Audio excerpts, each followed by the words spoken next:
Legacy of change, warisan perubahan. Warisan perubahan. Ada dua kata di sini, warisan dan perubahan. Nah, tentu dalam kehidupan kita tentu akan mengalami satu perubahan. Nah, tapi perubahan di sini tentu perubahan yang positif. Dan satu kata lain itu tuh warisan. Jadi mewariskan satu perubahan. Nah, di dalam kehidupan kita juga begitu. Semua kita ini akan mewariskan sesuatu. Nah, kita mau belajar dari kebenaran firman Tuhan ya tentang warisan dan tentang perubahan. Oke. Nah, di sini kita melihat apa ini? Ya. Saya kalau khotbah sukanya begitu, nggak mau saya nyerocos terus. Saya tanya, jangan-jangan saudara lagi gini. Jadi apa itu? Tembok Cina. Katanya ini salah satu-satunya bangunan yang bisa dilihat dari bulan, katanya begitu ya. Katanya begitu. Jadi reliefnya itu kelihatan. Ya, nah, ini tembok Cina, Great Wall. Saya sama tim yang saya bina pernah ke sana, ya, nyanyi di Shenyang, kemudian kita ke Beijing, mau naik Great Wall, tembok Cina. Nah, waktu dibawa ke sana sama tour guide-nya, saya sudah berpikir, nanti saya mau jalan dari ujung ke ujung, gitu, tembok Cina, gitu ya. Gitu. Saya nggak tahu bahwa tembok Cina itu panjangnya 1000 km. Nah, di situ persisnya 8.816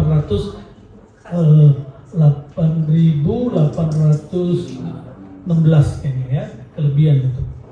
Nah, jadi awalnya saya pikir saya mau jalan dari ujung ke ujung. Nah, ternyata kalau 1000 itu kan berarti dari sepanjang Pulau Jawa itu kan. Jadi mana mungkin jalan kaki. Jadi betapa hebatnya yang diwariskan legacy ya oleh dinasti Ming. Nah, saudara, waktu saya melihat tembok yang begitu besar gitu, saudara ya, kan makanya Great Wall. Ya. Jadi kalau tembok Cina kurang ada kata great-nya ya, tembok yang besar sekali, benteng pertahanan. Nah, jadi waktu saya melihat itu, saya cuma begini berpikir dalam hati, enak ya orang China ini ya, karena seluruh dunia jalan-jalan ke situ bayar, bayar, masuk situ bayar. Padahal mereka nggak ngebangun dinasti jauh sebelumnya, kan enak kan? Itu kan masuk keajaiban dunia, jadi pasti datang terus tuh orang tuh ya, gitu, jadi enak ya. Nah, itulah salah satu kehebatan ya, legacy ya, salah satunya. Jadi kalau kita misalnya orang tua mewariskan suatu rumah yang bagus, diwariskan kan anak-anaknya enak ya, ngapa-ngapain dapat lagi, kan gitu saudara. Jadi waktu saya lihat gitu, enak banget nih orang Cina ini ya, nggak ngapa-ngapain, ada tembok pertahanan dan begitu ya. Jadi kita melihat di situ lewat tembok Cina itu yang saya coba catat, saudara juga bisa coba renungin apa ya. Nah, jadi sistem pertahanan itu diwariskan bagi orang China ya. Tentu warisan itu bukan hanya, jadi orang mempunyai satu pemikiran ya. Menurut saya nih, orang-orang China di sana ini punya pemikiran bahwa pertahanan itu perlu. Karena bayangkan saudara, ini bukan bayangkan, panjang banget itu kebangunnya, bagaimana itu? Ribu-ribu orang itu kebangun, nggak ada main handphone tuh. Loh, iya kan? Saya cuma ngebayangin orang-orang dulu nih bangunnya gede-gede gitu, nggak ada nonton TV, orang nggak ada TV, ya itu ngerjain yang begini-begini, saudara. Hebat kan? Ya kalau kita Borobudur lah gitu kan. Nah, saudara, sistem pertahanan. Yang kedua yang saya melihat di sini, bagaimana mereka akhirnya punya satu mental yang mustahil dikerjakan rame-rame, jadi kan begitu, saudara. Makanya dikenal ini Mongolian itu ya, itu punya daya juangnya hebat. Rumpun Mongolian ini, orang-orang yang sipit-sipit kuning-kuning ini ya, Korea, ya, Jepang, China, itu daya juangnya itu hebat-hebat.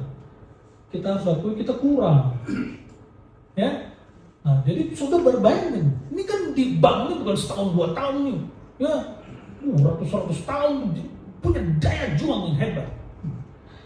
Terus punya kesatuan, kebersamaan, kan ngebangun ini kan semua satu tujuan. Jadi inilah legacy.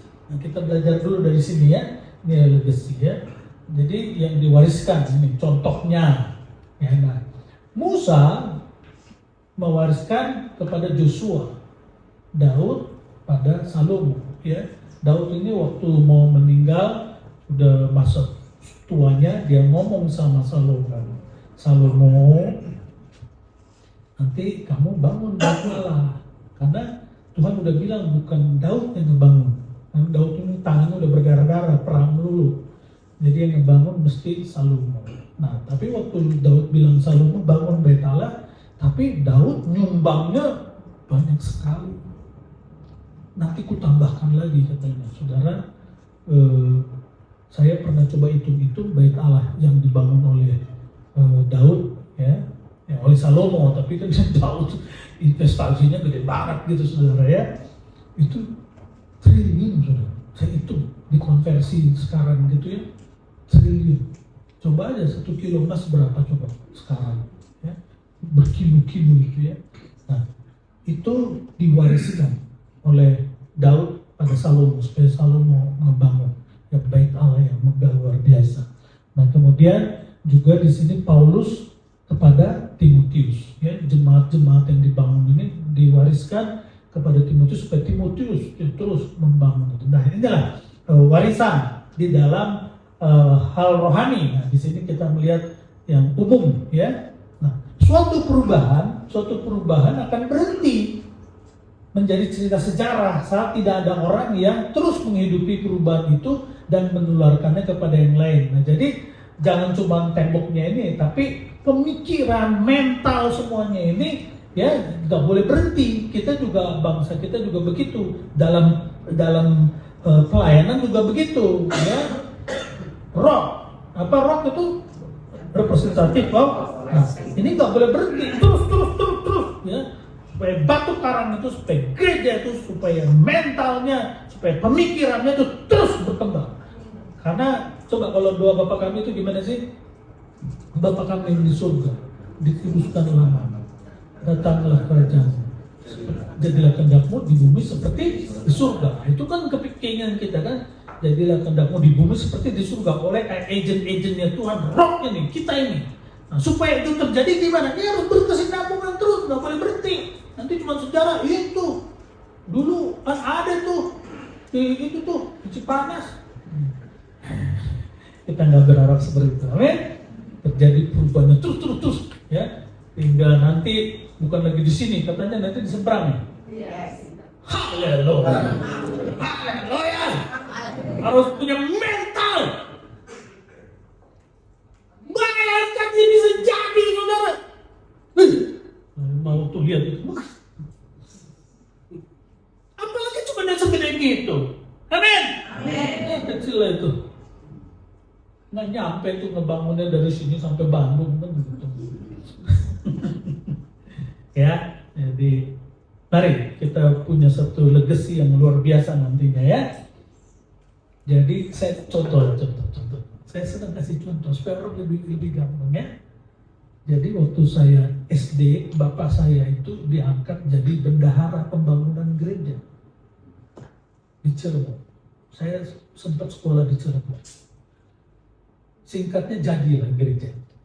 Nah, jadi waktu saya lulus kuliah, bapak saya kepingin mampir ke sana gitu ya, mampir, kemudian beribadahlah di situ. Ya, ceritalah ini gini gitu ya.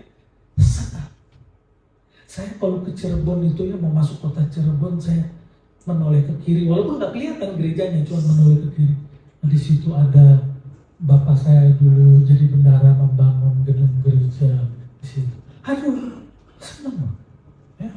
Nah, nanti saudara walaupun saudara sudah jadi kayak orang hebat tuh, di mana gitu kan, terus saudara lewat Cipanas gini kan, saudara menoleh ke kanan tuh dari sana ya. Gitu kan. Dulu saya turut membangun gereja. Wih, luar biasa. Kasih tepuk tangan dulu Tuhan. Begitu saudara, saya aja merasakan padahal saya nggak ikutan saudara. Kalau saudara boleh ikutan, saudara luar biasa ya, legacy. Cucu-cucu saudara nanti bisa ngomong dulu. Wah, kakek saya kan dia juga mungkin kan begitu saudara ya. Itu legacy, warisan. Saya ini sekarang hari-hari ini lagi mikirin legacy untuk pelayanan yang saya lagi bangun. Harus ada legacy. Ya. Dalam bentuk apa ya? Kurang lebih ya itu kalau tembok ini tadi sistem pertahanannya, daya juangnya, ya, kesatuannya kan begitu ya. Nah,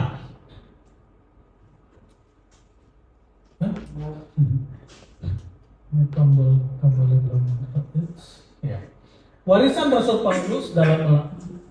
Rasul Paulus itu dalam melayani dan bekerja ya, di Kisah 20:35. Dalam segala sesuatu telah memberikan contoh kepadamu bahwa dengan bekerja demikian kita harus membantu orang-orang yang lemah dan harus mengingat perkataan Tuhan Yesus, sebab Dia sendiri telah mengatakan ada lebih berbahagia memberi daripada menerima. Jadi Rasul Paulus juga mewariskan bagaimana sebagai seorang pelayan Tuhan yang juga bekerja, juga melayani. Sehingga sampai sekarang ya ada orang-orang yang melayani sambil bekerja, bekerja sambil melayani, ya. Mungkin ada yang melayaninya lebih besar, pekerjaannya second ya. Ada yang bekerjanya yang lebih besar, melayaninya yang second ya, kan gitu ya. Nah, saya sebagai pengkhotbah begini saya ngajar. Ini salah satu murid saya nih. Ya, banyak murid saya.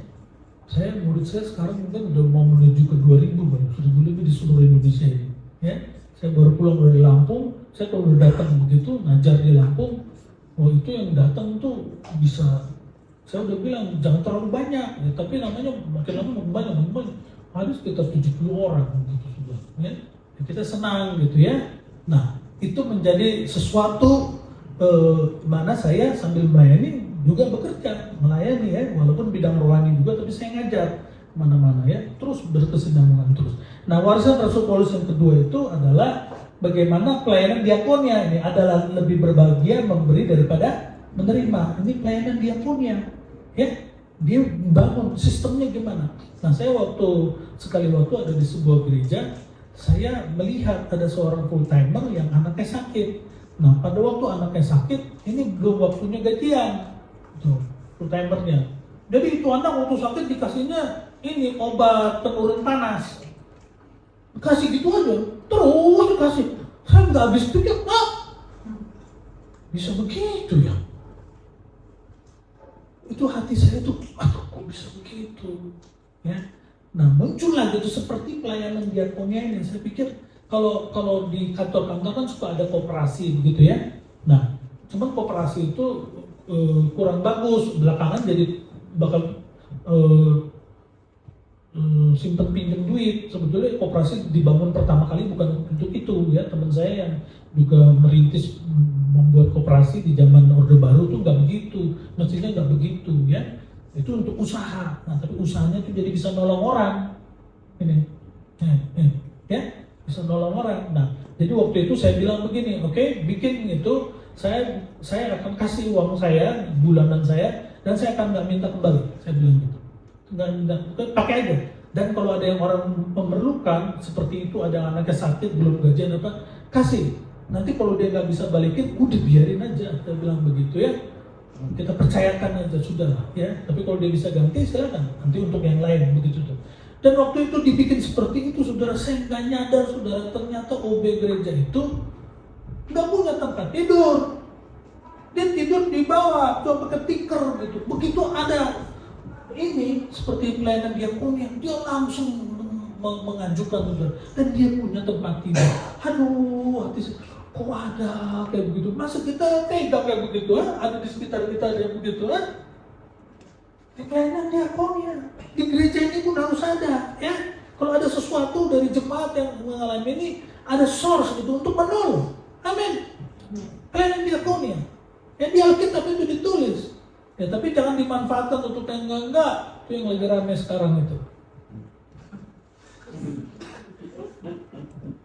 Tahu kan?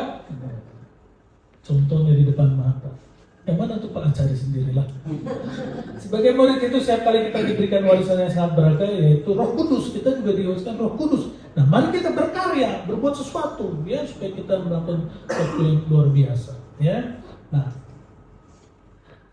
menjadi contoh dalam keteladanan. Jadi yang pertama menjadi contoh dalam keteladanan, ya. Nah, dan masalah kepencetan, ya.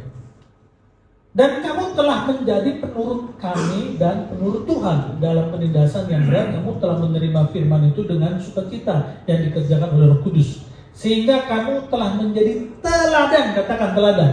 Teladan. Ya, ini contoh dalam keteladanan untuk semua orang percaya di wilayah Makedonia. Ini Makedonia. Ya. Dan Akaya dekat Korintus di sini. Jadi dari sekitar sini sampai sekitar sini, keteladanan mereka jadi terkenal gitu di teladannya itu, ya. Karena dari antara kamu firman Tuhan bergema bukan hanya di Makedonia dan Akaya saja, bukan di sini dan di sini, ya. Tetapi di semua tempat telah tersiar kabar tentang imanmu kepada Allah, sehingga kami tidak usah mengatakan apa-apa tentang itu, ya. Jadi, saudara, ini Rasul Paulus kan perjalanan misinya ini ke sini ke Galatia, di sini. Berarti udah kemana-mana, bukan cuma Makedonia dan Akaya. Luar biasa, ya. Menjadi contoh dalam keteladanan. Nah, contoh keteladanan yang Rasul Paulus wariskan itu kita melihat di situ. Jangan seorang pun menganggap engkau rendah karena engkau muda. Jadilah teladan bagi orang-orang percaya dalam perkataan, dalam tingkah laku. Saudara begini, saya bisa membaca orang kalau ngomongnya itu menyerang. Gitu. Ada orang yang enak kalau diajak ngomong gitu, ya, menyerang gitu. Ada orang tipe-tipe begitu, menyerang, nyodok terus gitu. Karena kita kayak kalah terus sama dia gitu. Ya nggak bisa begitu dong. Itu bagus apa enggak? Kalau orang nggak nyaman sama kita, nggak enak lah begitu, ya enggak? Kita kalah terus sama dia begitu, jangan, ya. Yang nggak penting-penting aja dia mesti menang terus. Ada orang tipe kayak begitu. Ya, saya kira Rasul Paulus nggak mau meneladani kayak begitu, ya.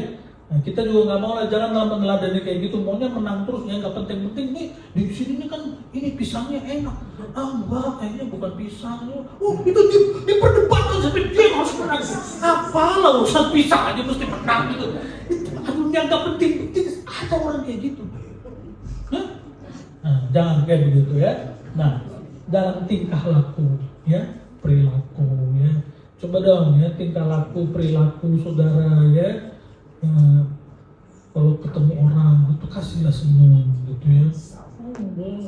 Mukanya tuh kenceng terus, ya coba rubahlah gitu, ya. Mungkin saudara gak salah juga, saudara lagi mikir, tapi ya kalau udah lagi di gereja ya banyak senyum lah gitu. Saudara kalau mau banyak mikir tuh di kantor aja udah gitu, saudara. Tapi kalau udah di gereja ya banyak senyum lah. Nanti saudara salah tanggap sama saudara. Orang gak seneng sama gue, gitu kan? Betul lah? Hah? Udahlah dia asal, dia salaman, dia lagi mikir di kantor lagi. Asal tuh mesti senyum, saudara. Senyum saudara tuh merubah kesusahan dia lagi datang ke gereja, gitu dong. Betul nggak? Orang datang ke gereja mungkin lagi banyak persoalan kan, ke gereja lah, sampai di gereja tambah dicemperutin lagi. Aduh, Tuhan Yesus. Dalam kasih, ya, dalam kesetiaan, dalam kesucian. Dalam kesucian. Saya baca satu ayat, ya, tentang Rasul Paulus di Kisah Para Rasul 16 ayat 24. Rasul Paulus bilang ini satu ayat yang bagi saya ini bagus sekali, ya. Sebab itu aku senantiasa berusaha untuk hidup dengan hati nurani yang murni di hadapan Allah dan manusia. Saya ulang. Kisah 24 ayat 16. Ini Rasul Paulus bilang, sebab itu aku senantiasa berusaha untuk hidup dengan hati nurani yang murni di hadapan Allah dan manusia. Hebat Rasul Paulus. Coba kalau kita meneladani itu, keren kan? hati nurani yang murni, bukan cuma di depan manusia pura-pura murni, tapi di hadapan Allah dan manusia. Makanya saya kalau udah berdiri di mimbar nih, saya betul-betul jaga perkataan saya. Tapi saya juga nggak takut kalau harus negur, ya kan? Makanya berulang kali saya kalau lagi turun dari khotbah, ada orang nanya, Bapak tahu ya? Tahu apa? Tahu ya Pak ya? Nggak tahu saya. Rupanya waktu saya khotbah ya keteplak gitu. Ya kan saya cuma membagikan firman, gitu ya? Amin. Kesucian.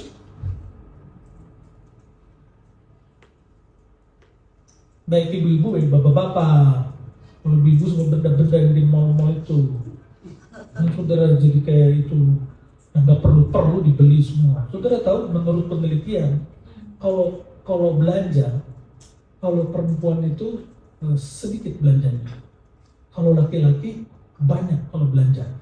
Ternyata banyak itu karena itu keperluan, kalau yang mahal pun dibeli sama laki-laki. Kalau perempuan, dia datang ke Indomaret atau kemana gitu ya, yang nggak perlu dibeli-beli, yang perlunya malah nggak dibeli gitu saudara. Ini berdasarkan penelitian gitu. Nggak perlu, loh, jadi nggak beli ini, nggak jadi katanya. Yang dibeli apa? Loh, itu berapa penelitian loh.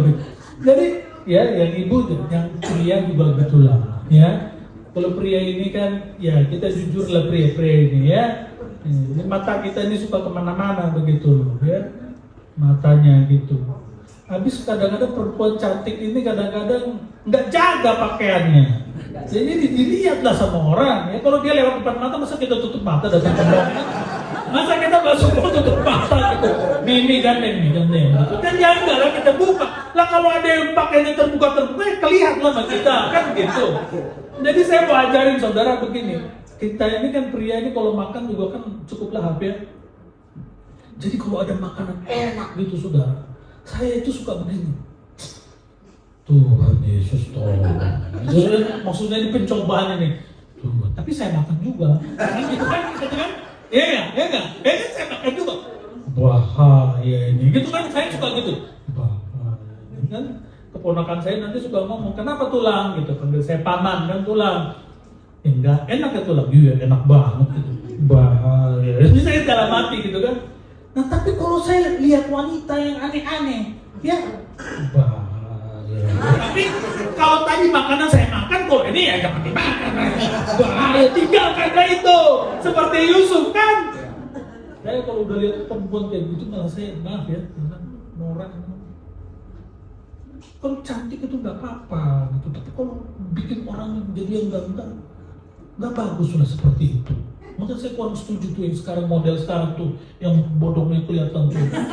Nah, ini rusuhan, ini naik jadi turun. Gue nggak mau dengar apa lah kata saya bajunya ke ini juga gue nggak mau turun ini naik ini. Maaf ya, saya ngomong di mimbar, saya nggak terlalu suka tuh. Ya, nggak usah sampai begitu ya.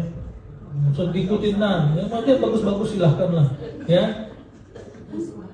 Ada batik gitu ya, batik yang model ininya bolong, nah itu bagus lah itu. Orang batik formal tapi di sini modis gitu, nah itu ya dia boleh lah. Tapi ini bolong di sini kan.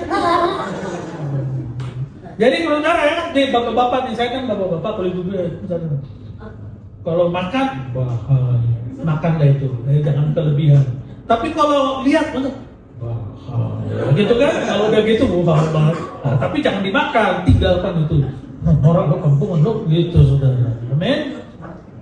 Amin. Amin. Begitu dong. Kombakan ya. Keteladanan berbicara lebih kuat daripada perkataan yang diucapkan. Ya, saudara, keteladanan itu lebih kuat. Saudara, saya mengajarkan anak-anak yang saya didik itu ya untuk bagaimana menghargai dalam satu pelayanan itu. Saya mewajibkan mereka pelayanan misi setahun sekali minimal. Saya nggak usah ngomong, mereka akan melihat sendiri betapa kita ini bersyukur bisa beribadah di tempat begini, tempat yang bagus. Mereka akan ngalamin sendiri. Ya? Sekali waktu kita itu di Jawa ini di pedalaman banget, ya kita sih udah kemana-mana ya, ke Kalimantan, ke Lampung, di banget gitu ya. Saya itu mau sikat gigi.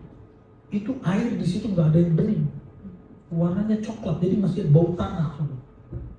Waduh, ini gimana mau sikat gigi kayak begini, mau sikat gigi bau tanah. Ya, tiba-tiba kayak ada yang ngasih tahu nih sama saya nih, saya tahu itu Tuhan ya, odolnya banyakin. Jadi saya sebelum sikat gigi odol saya ambil dulu, saya masukin ke dalam mulut, bukan ditaruh di sikat gigi, saya masukin dulu ke dalam mulut, baru odolnya saya taruh di sikat gigi, baru saya sikat gigi, jadi bau tanahnya hilang. Saya nggak perlu ngomong bagaimana kita bersyukur ketika di sini kan, mereka belajar sendiri mensyukuri, ya. Jadi keteladanan berbicara lebih kuat daripada apa yang kita ucapkan. Apa yang harga ini bawa aja ke depan, nanti kita belajar sendiri, saudara ya. Mewariskan gaya hidup dalam kebenaran, ya. Ini kayaknya ada yang kelewat ya. Taruh. Siapa belum ini? Ini kelewat tadi ya. Nah, Daniel mengungkapkan bahwa orang benar akan bercahaya. Itu berarti orang yang hidupnya dalam kebenaran akan menjadi inspirasi bagi orang lain ya. Nah, untuk bersama-sama melakukan kebenaran. Daniel 12:3, Daniel berketetapan untuk tidak menajiskan dirinya dengan santapan raja dan dengan anggur yang biasa diminum raja. Dimintanya lah kepada pemimpin pegawai istana itu supaya ia tidak usah menajiskan dirinya ya. Jadi dia ini punya ketetapan hati. Saudara sering dengar kata komitmen. Komitmen. Kalau saudara mau melayani Tuhan harus komitmen ya. Sebelum ibadah doa dulu kayak tadi kan, semua komitmen ya ini. Tapi kalau berketetapan ini nggak ada, dia berdasar terhadap diri dia sendiri. Nah, misalnya nih tadi nih doa ini berapa menit sebelum ibadah? Setengah jam atau 15 menit? 15 menit. Tapi kalau berketetapan nanti enggak, gue setengah jam sebelum gue udah di gereja. Enggak, gue sejam sebelum ibadah gue udah di gereja. Itu berketetapan. Saya waktu sebagai direktur altar ministry di sebuah gereja, ya itu ibadah jam 8 kayak kita gini. Tapi setengah 7 sampai setengah 8 itu semua karena gerejanya besar itu semua udah siap gitu ya. Cek sound apa semua gitu. Tapi saya berketetapan jam 6 saya sudah harus di gereja. Ya begitu. Itu berketetapan. Nah ini menjadi teladan, menjadi inspirasi. Kalau saudara baca Alkitab luar biasa ya Daniel, luar biasa nih ya, nggak dilarang gitu makan makanan ini, minum minuman ini, tapi dia berketetapan saya nggak mau gitu ya. Nah perubahan dalam hidup seorang yang terjadi kebenaran terjadi gaya hidupnya, jadi gaya hidupnya itu ya. Oleh sebab itu setiap agen perubahan perlu mewariskan gaya hidup. Dahsyat ya, luar biasa.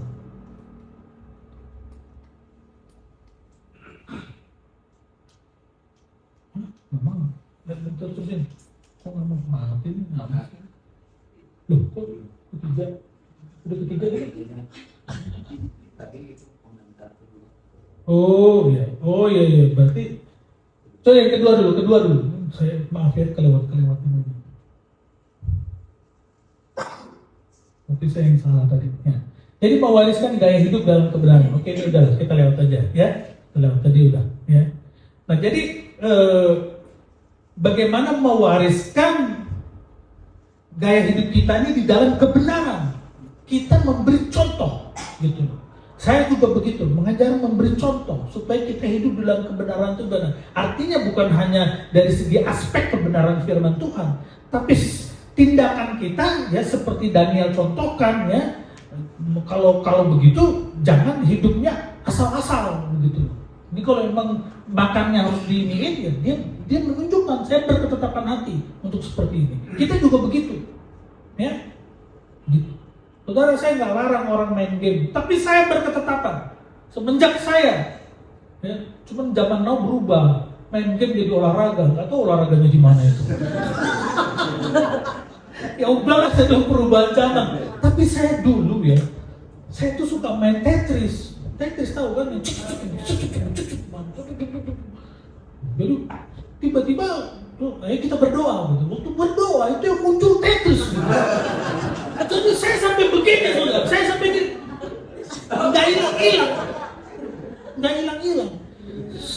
saya bertobat.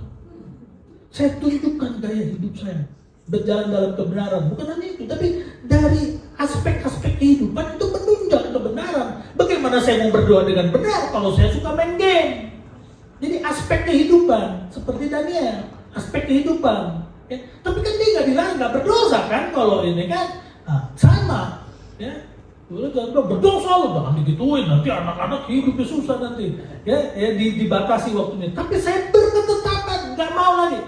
Jadi kalau keponakan saya mau pakai handphone saya, nggak ada game di handphone ini, nggak ada. Saya nggak mau. Sampai sekarang nggak mau nih. Saya kalau mau main game ke time zone, biar kelihatan sama jemaat. Bapak pendeta. Kalau lagi Bapak pendeta. Malu. Saya cuman terjadi perubahan. Ya sekarang nih, Bapak main game jadi olahraga, Mobile Legends. Kemarin ada pertandingannya ya? Olahraganya di mana saya nggak ngerti, tapi itulah ya sudahlah. Ya itu terjadi. Tapi gaya hidup kita, saya tunjukkan.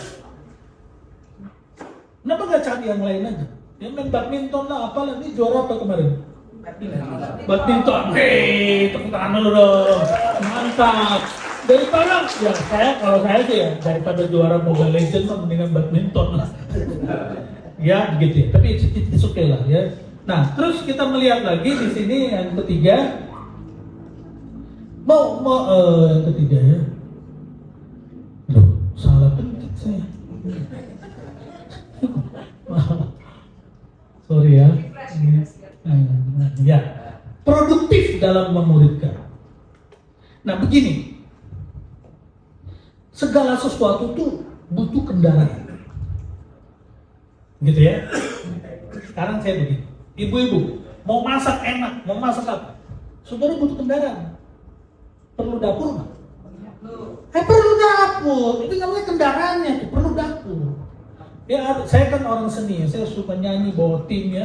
Nanti Desember tim saya ke Singapura lagi nyanyi di sana di Orchard Road gitu ya. Nah, ketika orang kepengen pinter nyanyi atau apa, saudara orang suka nanya sama saya, Pak, kamu butuh kendaraan.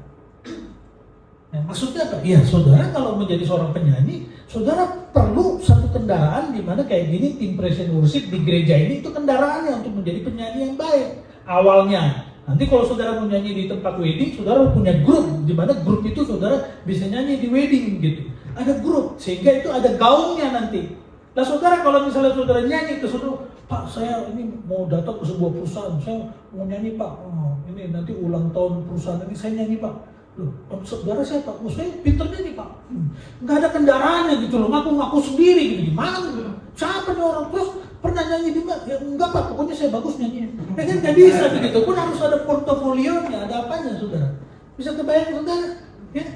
Jadi begitu. Nah, anak-anak yang saya bina itu ada dalam satu grup namanya Celebration of Praise. Ya, sehingga kalau mereka bina, gimana Pak? Saya ada di tim COP. Oh iya, bagaimana? Oh iya, kita sering nyanyi di ini. Pernah juga nyanyi di depan presiden. Keren saudara. Pernah nyanyi di depan presiden. Kita pernah ke Sydney Olimpiade tahun 2000. Kita pernah ke Jerman. Kita pernah ke Shenyang China. Ya, itu Shenyang China kan begitu. Nah itu jadi ada kendaraannya. Nah demikian juga kita sekarang mau legacy. Ketika kita mau legacy, mewariskan sesuatu, kita harus punya kendaraannya. Kita mau mewariskan sebuah gereja. Lah kendaraannya apa? Ya gue bangun sendiri. Yang bener aja loh, nanti jemaatnya dari mana ini? Dari mana kan enggak? Ya, kan kita ada di sini. Kita punya kendaraannya. Nah, tetapi hanya begini aja itu belum cukup. Kita harus punya kendaraannya lagi. Itu bagaimana kita punya murid-murid dari orang-orang ini. Kita punya orang-orang kuncinya lagi. Itu yang Tuhan Yesus contohkan kepada kita. Di mana Tuhan Yesus itu punya murid-murid. Berapa murid Tuhan Yesus? Selain 12 berapa? 70. Selain 70 berapa? 5.000 itu. Nah, gitu ya. Jadi ada itu ya. Itu murid Tuhan tuh ya. Nah, demikian juga kita di sini. Nah, jadi di sini sekarang begini. 2 Timotius 2 ayat 2. Ini ayat kuncinya. 2 Timotius 2 ya. 2. Apa yang telah engkau dengar daripadaku? Ku-nya ini Rasul Paulus. Ini engkaunya Timotius. Ya. Jadi orang pertama Rasul Paulus bilang, apa yang engkau Timotius, ya, dengar daripadaku di depan banyak saksi, percayakanlah itu kepada orang lain, ya, orang-orang, ya, percayakan. Timotius percayakan, nah, orang lain, ya, orang-orang, ya, bisa si ini, gitu ya. Tapi orang-orang ini yang dapat dipercayai, yang juga cakap mengajak orang lain. Nah, udah 4. Bayangkan sistem pemuridannya udah 4 generasi. Dari Paulus ke Timotius, ke muridnya Timotius, ke cucunya Timotius. Amin. Amin. Itu aja cara ngomong saya begitu aja itu bisa diwarisin juga. Saudara, Pak Franky pernah ke sini? Nah, kalau Pak Franky itu kan gini, haleluya, amin, gitu kan? Tapi itu ada beberapa pengkhotbah di Roma begitu, haleluya, ada begitu. Nah, itu dia juga diwarisin.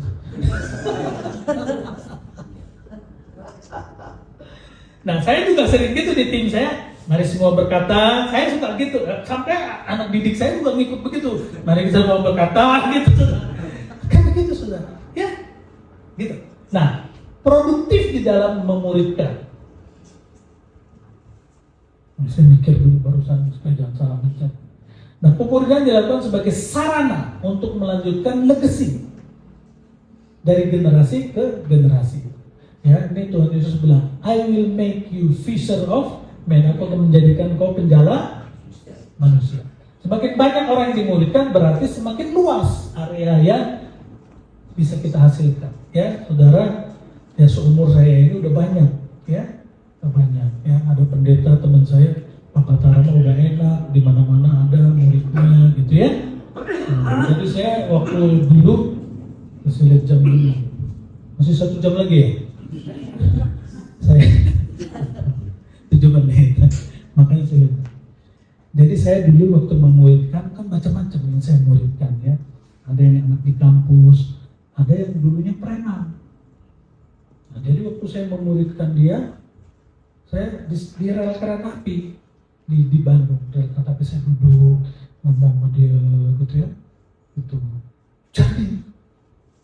Jadi pendeta dia di sebuah kota. Tapi karena mentalnya mental preman, dia berani. Ketika dia mau bangun gereja diginiin apa tuh ya, agak ditolak lah gitu, dia berani. Siapa yang gede? Dia jadi di daerahnya tuh jadi ketua BKSD. Sampai sekarang nggak diganti-ganti. Karena dia berani orangnya. Itu saya muridkan dia. Waktu itu masih jadi preman. Ya, saudara, kalau kita, ya kalau udah lihat nanti, nggak bisa dibeli, saudara, nggak bisa dibeli. Terima kasih Tuhan, amin. Tentu dia juga punya murid lagi, ya, cuma saya nggak tahu, pasti ya. Tapi kan kita bersyukur ya. Ada yang udah jadi juga pendeta dan dosen ya di Lampung sana ya, gitu kan senang. Saudara tahu yang di Lampung yang pernah di apa itu gerejanya, kan beritanya itu, tahu kan? Di Lampung, saudara jangan Cipanas aja dong. Di Lampung itu ada gerejanya sampai dilompatin pagernya, itu anak didik saya, ya, gitu. Tapi kan, aduh Tuhan ya, bersyukur ya, itu pemuridan itu ya. Jadi teman pendeta saya tuh enak nih, pemantauan mah di mana-mana udah ada muridnya.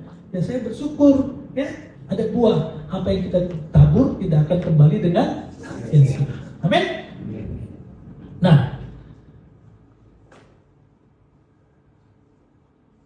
gereja disebut gagal jika gereja berhenti menghasilkan murid. Dan untuk menghasilkan murid kita harus mau dimuridkan terlebih dahulu sehingga kesinambungan berjalan ya. Jadi seperti terjadi reproduksi ya. Nah, tentu supaya itu terjadi pemuridannya kita dulu harus mau dijadikan murid. Berarti kita harus nurut, harus mau. Kalau dikasih tugas ya kerjakan. Kalau kita dibilang, ayo kamu sekarang mulai ini ya, kamu datang lebih awal di gereja, ya harus mau nurut lah, ya kan? Siapa yang baru kerja langsung jadi bos gitu di sini? Siapa itu? Ya nggak ada lah. Jadi anak buah dulu kan, dulu balang dulu lah. anak buah dulu, diperintah-perintah, diinin. Tapi lama-lama kita juga tahu, sebagai pemimpin kita juga tahu ya, namanya anak buah suka banyak alasan, kita jadi tahu gitu, punya naluri kan gitu ya, gitu, betul nggak? Nah saya dulu mahasiswa, terus setelah lulus saya jadi dosen. Nah, jadi saya juga punya naluri yang namanya mahasiswa, kalau mau nyontek tuh kayak apa saya tahu, gitu ya kan. Nah kalau dia udah gini, terus dia udah terdiam, nggak nulis nggak apa, dia diam, kemudian mulai menoleh kiri, menoleh kanan, itu tanda-tanda itu. Oh, saya kalau dulu jadi dosen gitu yang gitu-gitu, saya deketin dari belakang, saya udah tahu nih anak. Nah, begitu dia mulai ganggu temennya, saya langsung dari depannya, saya udah punya tulisan di kertas, peringatan terakhir, spidol merah. Saya kasih baca di situ. Begitu, saya kan dari belakang. Kita punya naluri. Kita juga gitu ya. Kalau kita sebagai hamba-hamba Tuhan apa saudara ya, secara manusia kita punya naluri. Semua orang. Ya namanya polisi itu punya naluri itu. Tindak tanduk maling itu dia punya naluri. Tentara juga begitu ya, kita juga direktur, kita gembala, kita punya naluri ya. Orang kalau mukanya itu penuh kesusahan tuh kita juga punya naluri, punya urapan juga. Iya kan, amin. Jadi kita juga begitu kan. Saudara, sedikit ya, saya dulu waktu pemuridan tahun-tahun 80-an itu diharuskan ngafal 60 ayat. Dan kalau mau jadi pengerja harus diucapkan dalam sekali jalan. Tak boleh 10 dulu, minggu ini 10 minggu, enggak, sekali jalan. Jadi waktu tes untuk jadi pengerja itu bisa butuh waktu hampir 2 jam. Kalau cepat baca ayatnya, ini kemudian sejam. Ya, satu ayat 9 ya. Jika kita mengaku dosa kita, maka dia ada setia dan adil sehingga ia mengampuni segala dosa kita, gitu kan? Gitu. 2 Korintus 5 ayat 7. Oke itu gitu terus gitu. Yohanes 3:16 gitu terus ya. 60 ayat. Itu waktu jadi murid. Ya, tapi sekarang itu sudah melewati itu. Ya, jadi kita semua begitu. Jadi kita butuh kendaraan untuk membuat suatu legacy. Supaya kita bisa membangun gereja, kita butuh kendaraan. Kendaraannya apa? Gereja ini. Kendaraannya apa? Kita mau dimuridkan dan kita punya murid. Nah, itu dari situ kita punya satu kekuatan. Tahu saudara namanya Yonggi Cho? Tahu. Wah, itu di awal 90-an tuh gereja tuh kayak mengarah ke sana kan, Asia tuh dia begitu. Yonggi Cho cuma bilang gini, kita ini kalau di dalam sebuah gereja pegang aja 10 orang di dalam gereja. Nanti 10 nih pegang setengahnya, yang lain diemin aja, pasti ngikut. Gitu. Jadi gereja ini pegang 10 orang, ya atau berapa lah kurang lebih itu orang-orang dipercaya pegang. Yang ini pegang separuhnya, selebihnya diemin aja, pasti ngikut. Waduh, itu benar gitu saudara ya. Nah jadi pemuridan itu perlu, sehingga kita bisa melegasikan apa yang gereja kita ingin terjadi, supaya kehendak Tuhan di bumi itu terjadi. Dengan apa? Dengan mewariskan hidup dalam kebenaran. Dengan kita mereproduksi dalam pemuridan, sehingga jadi murid hidupnya itu terpancar kepada dunia ini.